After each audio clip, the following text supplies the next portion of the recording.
दोस्तों, आज के इस वीडियो में आइए जानते हैं मुहावरा अकेला चना भार नहीं फोड़ सकता का अर्थ और वाक्य प्रयोग। तो आइए वीडियो को शुरू करते हैं और जानते हैं इस मुहावरे के बारे में। मुहावरा अकेला चना भार नहीं फोड़ सकता का अर्थ क्या होता है। इस मुहावरे का अर्थ किसी कठिन काम को व्यक्ति बिना सहायता के अकेले नहीं कर सकता अथवा अकेला व्यक्ति बड़ा काम नहीं कर सकता होता है। आइए जानते हैं अकेला चना भार नहीं फोड़ सकता मुहावरे का व्याख्या। अकेला चना भार नहीं फोड़ सकता यह हिंदी भाषा में प्रयोग किए जाने वाला एक महत्वपूर्ण मुहावरा है। इस मुहावरे का अर्थ है कोई व्यक्ति किसी बड़े कार्य को अकेले नहीं कर सकता। अकेला चना भार नहीं फोड़ सकता का मतलब है कि अकेला व्यक्ति किसी बड़े या कठिन कार्य को सफलतापूर्वक नहीं कर सकता। यह मुहावरा इस बात पर जोर देता है कि सामूहिक प्रयास और सहयोग की आवश्यकता होती है, क्योंकि कुछ कार्य इतने बड़े होते हैं कि उन्हें अकेले पूरा करना बहुत मुश्किल हो जाता है। इस मुहावरे का अर्थ यह है कि किसी भी बड़े कार्य को करने के लिए टीम वर्क या सामूहिक प्रयास की ज़रूरत होती है। अकेले व्यक्ति के पास चाहे कितनी भी बड़ी योग्यता और क्षमता हो, वह बहुत बड़े कार्य को अकेले अंजाम नहीं दे सकता।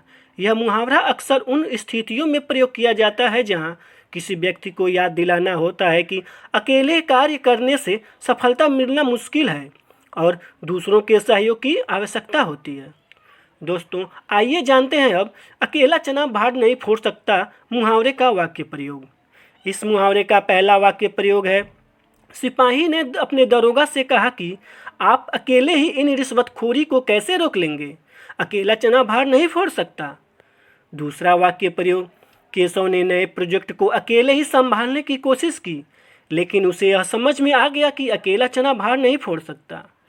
तीसरा वाक्य प्रयोग, कंपनी के मालिक ने अपने कर्मचारियों को याद दिलाया कि अकेला चना भार नहीं फोड़ सकता, इसलिए उन्हें टीम के रूप में काम करना चाहिए। इस मुहावरे का चौथा वाक्य प्रयोग यह है कि समाज को सुधारने के लिए हर व्यक्ति का योगदान जरूरी है, क्योंकि अकेला चना भार नहीं फोड़ सकता। इस मुहावरे का पांचवा वाक्य प्रयोग, खेल के मैदान में भी टीम वर्क जरूरी है, क्योंकि अकेला चना भार नहीं फोड़ सकता।